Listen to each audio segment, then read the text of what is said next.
Jogo contigo, com a Natália Fiuza, com o nosso ouvinte também que participa pelo chat no YouTube. Sua análise de um modo geral sobre essa construção da vitória do Atlético, a virada no segundo tempo, Edu. Ô Cirilo, foi um jogo muito perigoso. E eu vou explicar por que eu estou usando esse perigoso. Por conta do gol do Avaí, que gerou uma chuva de críticas e exageradas pelo jogo, por hoje, pela partida contra o Avaí. Talvez o torcedor, e eu entendo o torcedor, ele imaginasse uma goleada, e a gente sabe que campeonato brasileiro da Série A, as goleadas, elas são raras, né? Pega o grande Atlético de 2021, empatou com a Chape no Mineirão, comeu o pão que o diabo amassou contra Cuiabá, contra Juventude, jogos encardidos aqui em Belo Horizonte, difíceis. Não é fácil.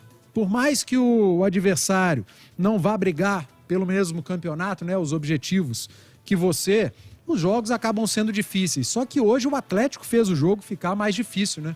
Por conta de um erro individual, já na reta final do primeiro tempo, em que o Atlético controlou, foi superior durante toda a primeira etapa, 70% de posse de bola, 14 finalizações, 7 delas dentro da área. É verdade que o Douglas não fez grandes defesas no primeiro tempo.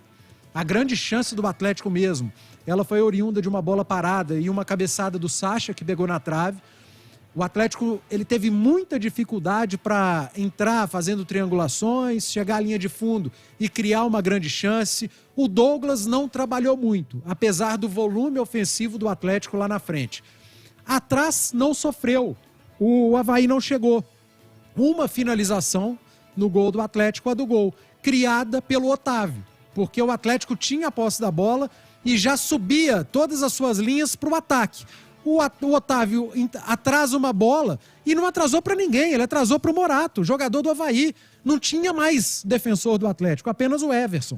E aí o Morato fez 1-0. E aí gera crítica, impaciência, ansiedade, uma expectativa negativa.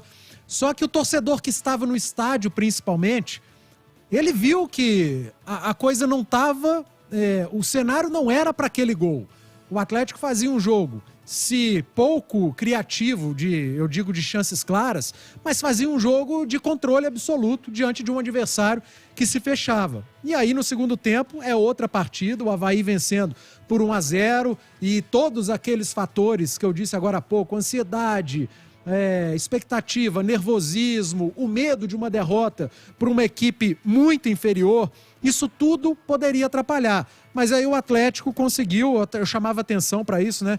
Seria muito importante um gol cedo, e aos 7 minutos o Galo fez o gol com o Hulk, que havia perdido um gol feito antes, né? 2, 3 minutos antes, um gol que ele não costuma perder. Passou por todo mundo, driblou o goleiro, é certo que ficou um pouco sem ângulo, mas aí tomou a pior decisão possível, bateu desequilibrado para o gol, uma chance claríssima. Mas logo em seguida, depois de um lateral esquisito do Mariano, o Hulk fez um golaço e aos 7 minutos e depois aos 20 o Sacha fez o 2-1. Era o resultado mais justo possível. Um segundo tempo que aí sim o Atlético fez o Douglas trabalhar, fez pelo menos 3 grandes defesas, finalizou 3 vezes, 5 na direção do gol, teve mais posse de bola. O Avaí ficou com um jogador a menos, o Kevin teve que ir pro gol, mas aí ficou aquele jogo do Atlético sem querer correr riscos, muito em função dos últimos jogos, né? Quando era superior, sofria um contra-ataque, gol do adversário. Isso tem acontecido, eu chamei a atenção, tá ganhando por 2-1.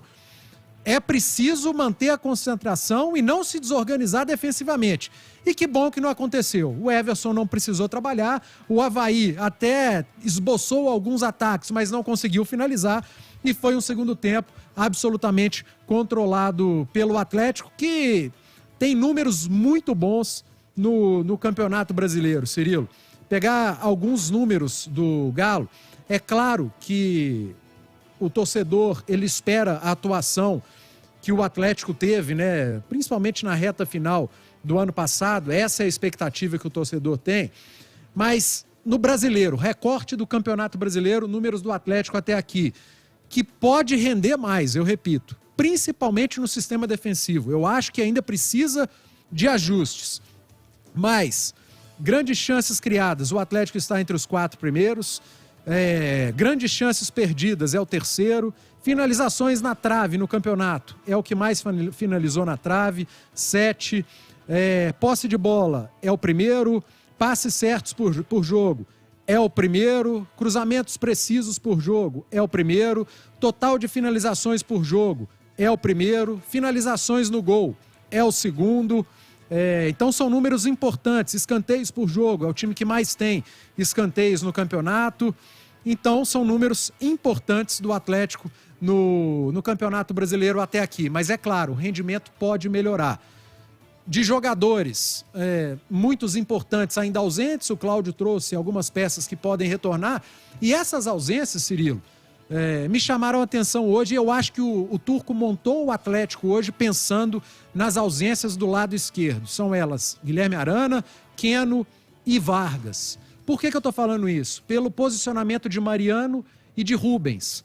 Chamei atenção para isso desde o início do primeiro tempo. E quando a gente está no estádio, a gente consegue observar coisas que a TV às vezes não mostra por conta do enquadramento da imagem. Quando o Galo tinha a bola, o Rubens deixava de ser um lateral e virava um ala. E ele jogou um pouco mais isolado hoje pela esquerda. Quem se aproximava dele daquele lado geralmente era o Nacho e às vezes o Sacha também. Não tinha um ponta e ele, quando o Atlético tinha bola, o Rubens não era lateral, ele era ala. Porque chegava muito à linha de fundo, não era nem lateral nem ponta, ala. Por que ala? Porque quando o Atlético tinha posse, ele tinha 3 zagueiros. O Mariano, quando o Atlético tinha bola, jogou posicionado como um terceiro zagueiro, em linha com Hever e Alonso. Quando o Atlético perdia essa bola e o Avaí atacava, chegava ao campo de defesa do Galo, o Rubens, ala, virava lateral para defender, o Mariano, terceiro zagueiro, virava um lateral para defender. Linha de 4. Então, achei muito inteligente. Por conta, e imagino eu que foi por conta das ausências do lado esquerdo. Preocupado com a improvisação do Rubens, ele transformou o garoto num ala para atacar e num lateral para defender. Não ficava deixando as costas porque o Avaí não incomodava muito e tinha cobertura de volante e Alonso como um terceiro zagueiro do lado de lá. E do lado direito, o Mariano funcionava como um terceiro zagueiro e o Galo tinha o Ademir jogando como um ala barra ponta, porque a característica dele é de ponta, com Hulk e Sacha no ataque. Um Sacha mais participativo na segunda etapa e acho que isso fez com que o Atlético melhorasse e que conseguisse transformar o volume de jogo em chances efetivamente claras de gol. Aí o Douglas teve que trabalhar e o Atlético transformou tudo o que fez na partida em gols e fez justiça. Seria muita injustiça se o Atlético saísse hoje do Mineirão sem a vitória, porque produziu para ser o vencedor